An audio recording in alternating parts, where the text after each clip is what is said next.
अस्सलाम वालेकुम नाज़रीन, मैं हूं आपका अपना clinical psychologist Jafar Ali. Welcome back with any video.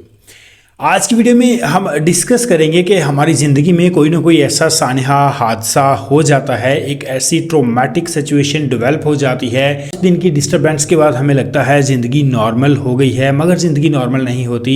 जैसे जैसे हम बड़े होते जाते हैं, जैसे जैसे वक्त गुजरता जाता है, तो जो ट्रॉमा होता है वो ग्रेजुअली बड़ा होता रहता है और मॉन्स्टर बनता जाता है। ट्रॉमा के बारे में मोस्टली हमें इसलिए नहीं पता चलता कि ट्रॉमा या तो बिल्कुल फ्रीज़ हो जाता है, एक ऐसी सिचुएशन, एक ऐसा वायरस, ऐसा बैक्टीरिया जिसके इर्द गिर्द बहुत ज़्यादा बर्फ़ जमा हो गई है और वो टोटली फ्रीज़ हो गया है, या ट्रॉमा एक ऐसी सिचुएशन में डेवलप हो जाता है, कन्वर्ट हो जाता है जिसके इर्द गिर्द गहरी जंजीरें हैं और वो लॉक हो गया है और हर रोज़ वो नीचे नीचे जाता हमारे दिमाग के, हमारे माइंड के किसी न किसी कोने में, तहों में जाकर फिक्स हो जाता है वो। और लेकिन पैरेलल उसका इफ़ेक्ट इतना ज़्यादा रहता है कि वो हमारे बहुत सारे ऐसे रवैयों को बदल देता है जो पहले हम में नहीं होते, लेकिन उस ख़ास इंसिडेंट के बाद आना शुरू हो जाते हैं। अगर आप हमारे चैनल पर नए हैं और अभी तक आपने ये चैनल सब्सक्राइब नहीं किया तो जल्दी से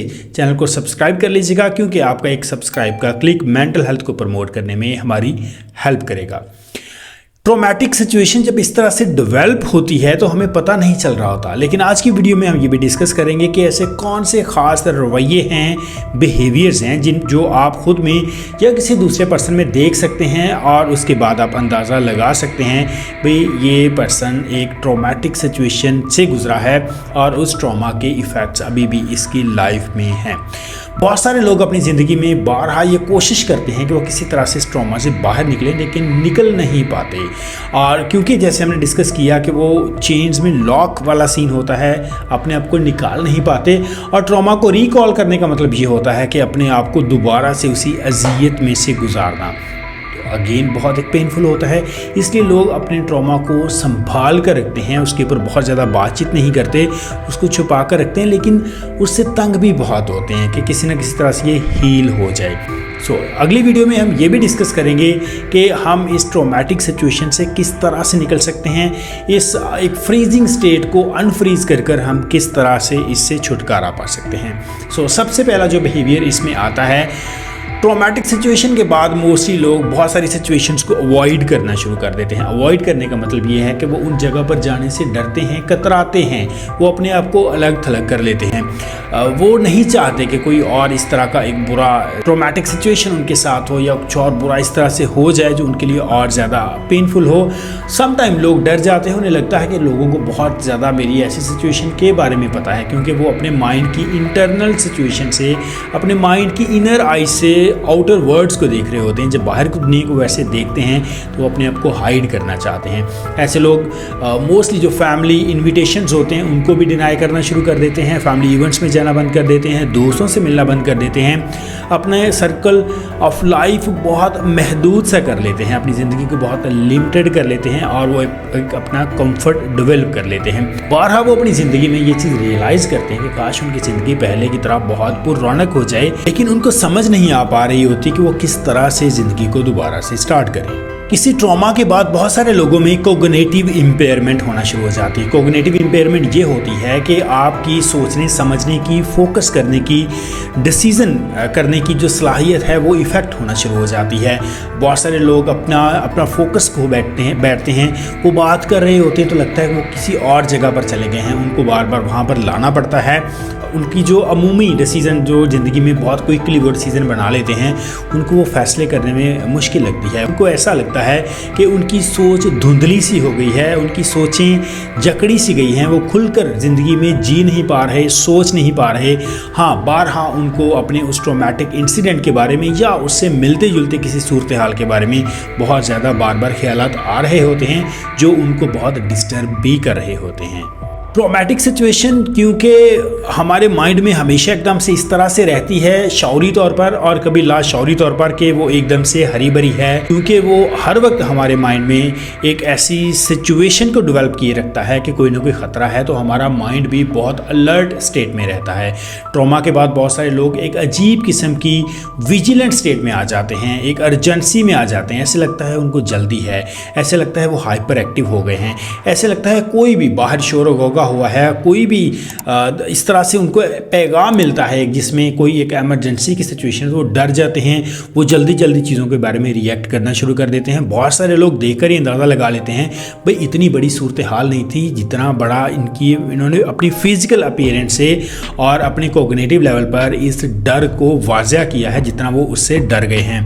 तो आम छोटी छोटी सूरत हाल से ये बहुत ज़्यादा डरना शुरू हो जाते हैं, बहुत ज़्यादा अलर्ट रहना शुरू कर देते हैं, और ये इनकी लगातार अलर्टनेस, बहुत ज़्यादा लंबे अर्से तक अलर्ट रखना, अपने आप को एक्टिव रखना कि कुछ बुरा ना हो जाए, ये ख्याल आते रहना इनको बहुत ज़्यादा थका देता है। ठीक, क्योंकि हमारी बॉडी में जितना ज़्यादा एड्रेनल रश होता है, स्ट्रेस ज़्यादा रिलीज़ होता है, हमारी बॉडी को एनर्जी उतनी ज़्यादा कंज्यूम करना पड़ती है, तो हमें थकावट होना शुरू हो जाती है, इस लोगों का स्टेमिना कम होना शुरू हो जाता है। नेक्स्ट जो बिहेवियर है वो इमोशनल डिसरेगुलेशन के हवाले से है। इमोशनल डिसरेगुलेशन ये होती है कि उस सिचुएशन के अकॉर्डिंग अपने जो इमोशंस होते हैं उनको मैनेज नहीं कर पाते, समटाइम तो वो सिचुएशन के अकॉर्डिंग बिहेव भी नहीं कर पाते। जैसे एक आम सी मिसाल है, ऐसे लोगों को अगर आपको रिस्पॉन्सिबिलिटी दे दें जिन्होंने, जैसे उन्होंने किसी इवेंट पे कोई एक ख़ास इंतज़ाम संभालना है, तो ये उसके बारे में एंग्जाइटी हो जाना एक अमूमी सी बात है, लेकिन इन लोगों को एंग्जाइटी के साथ एक पैनिक सिचुएशन क्रिएट हो जाएगी, ये लोगों से लड़ना शुरू कर देंगे, थोड़ा सा काम इधर से उधर हो गया तो बहुत ज़्यादा शाउट करना शुरू कर देंगे, या इसी तरह इनको किसी और चीज़ जैसे सिक्योरिटी पे मामूर कर दिया जाए या कोई भी रिस्पॉन्सिबिलिटी दे दी जाए, तो वो यहाँ पर अगेन ऐसे लगता है जैसे वो इमोशनल लेवल पर ओवर रिएक्ट कर रहे हैं। वो एकदम से सैडनेस में चले जाएंगे, एकदम से एंगर में चले जाएंगे, और उन्हें खुद ये रियलाइज़ हो भी रहा होगा कि ये हम गलत कर रहे हैं, लेकिन उनके कंट्रोल में नहीं होगा, उनके अपने इमोशंस उनके कंट्रोल में नहीं रहते। किसी भी हादसा या ट्रॉमेटिक सिचुएशन के बाद बहुत सारे लोग ऐसी जगहों पर जाने से अवॉइड करते हैं, वो ऐसे प्लेसेस को विजिट नहीं करते, जो एक्टिविटी करते हुए उनके साथ कोई हादसा या सान्या हो जाता है वो उसको रिपीट नहीं करते। वो एक्टिविटी कोई भी किसी भी लाइफ के एस्पेक्ट्स के हवाले से हो सकती है, जस्ट लाइक अगर उनका किसी के साथ कोई रिलेशनशिप था, ब्रेकअप हो गया, या रिलेशनशिप में किसी ने डिसीव किया, या रिलेशनशिप में किसी ने कोई नुकसान पहुँचाया, या वो कोई और ऐसी एक्टिविटी जस्ट लाइक ड्राइविंग कर रहे थे, उनका कोई रोड एक्सीडेंट हो गया, कोई उन्होंने बिजनेस किया उसमें से लॉस हो गया, वो किसी जगह से रोड क्रॉस कर रहे थे वहाँ पे वो हादसा सान्या हो गया,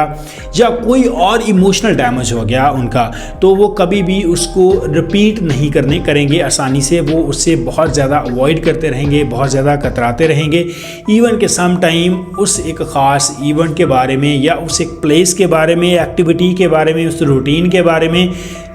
अगर उनसे बातचीत की जाए तो वो बहुत अनईजी हो जाते हैं, उनको दोबारा से ऐसा लगता है कि वो सब कुछ दोबारा से एक्सपीरियंस करना शुरू हो गए हैं, उनकी ज़िंदगी बहुत मुश्किल सी गुजरना शुरू हो जाएगी अगर इन सारी चीज़ों के बारे में बातचीत की जाएगी, और उनकी बॉडी और साइकोलॉजिकल जो कैफियत होती है उससे वाज़ह पता चलता है ये एक स्ट्रेस की सिचुएशन में आ गए हैं, इनको बहुत ज़्यादा परेशानी होना शुरू हो गई है। ट्रॉमेटिक सिचुएशन के बाद लोगों की नींद बहुत ज़्यादा डिस्टर्ब हो जाते हैं। कुछ लोग ये रिपोर्ट करते हैं आफ्टर ईयर्स हमारी नींद बेहतर नहीं है, हम गहरी नींद नहीं सो पाते, गहरी नींद सोते सोते अचानक से आँख खुल जाती है, नाइट टेरर्स आते हैं, नाइटमेयर्स आते हैं, यानी कि अचानक पता चलता है हम सोकर उठते हैं पूरी बॉडी पसीने से भरी हुई होती है, कोई बहुत बुरा सा भयानक सपना आता है, डरावने ख्वाब आते हैं, रेपिटिशन के साथ आते हैं, बार बार आते हैं, कभी उस एक इवेंट के बारे में आते हैं, सम टाइम हमारा माइंड उनको डीफॉर्म कर देता है, डी शेप कर देता है, यानी किसी और कंडीशन में, किसी और सूरत हाल में वो आना शुरू हो जाते हैं, जो ड्रीम होता है उसका जो कंटेंट होता है वो चेंज होना शुरू हो जाता है, यानी मुख्तलिफ सूरतों में ख्वाब नाइटमेयर्स ही आ रहे होते हैं, डरावने ख्वाब ही आ रहे होते हैं। बहुत सारे लोग, जितनी हमने अभी तक सूरत हाल डिस्कस की या बिहेवियर्स को डिस्कस किया, इससे बहुत ज़्यादा परेशान हो जाते हैं और इस परेशानी का हल वो किसी ना किसी तरह के सेल्फ डिस्ट्रक्टिव बिहेवियर से निकालते हैं। सेल्फ डिस्ट्रक्टिव बिहेवियर्स क्या होते हैं? वो रवैये जिनसे इंसान अपने आप को नुकसान पहुँचाता है। वो कभी कभी इनसे साइकोलॉजिकल लेवल पर फ़रार हासिल करने के लिए मुख्तलिफ़ किस्म की ड्रग्स इस्तेमाल करना शुरू कर देते हैं, सेडेटिव्स लेना शुरू कर देते हैं, नींद की गोलियाँ खाना शुरू कर देते हैं, या बिला वजह कोई भी रिलैक्सेंट टैबलेट्स लेना शुरू कर देते हैं जो उनको लगता है कि उस वक्त पर उनको सुकून दे रही हैं, उनको रिलैक्स कर रही हैं। लेकिन क्योंकि प्रॉब्लम असल में उनके माइंड के साथ होता है, साइकोलॉजिकल लेवल पे उस ट्रोमेटिक जो कंडीशनिंग हो गई है उसके साथ होता है, तो वो बीमारी भी उनकी फिलफॉर ठीक नहीं हो पा रही होती, दवाइयाँ उनकी आर्जी होती हैं और ये प्रॉब्लम उनका परमानेंट और कंसिस्टेंट होना शुरू हो जाता है। अगेन रिक्वेस्ट है, चैनल को ज़रूर सब्सक्राइब कर दीजिएगा, कमेंट सेक्शन में ज़रूर बताइएगा अगर इनसे मुतल्लिका कोई भी बिहेवियर प्रॉब्लम आप एक्सपीरियंस कर रहे हैं।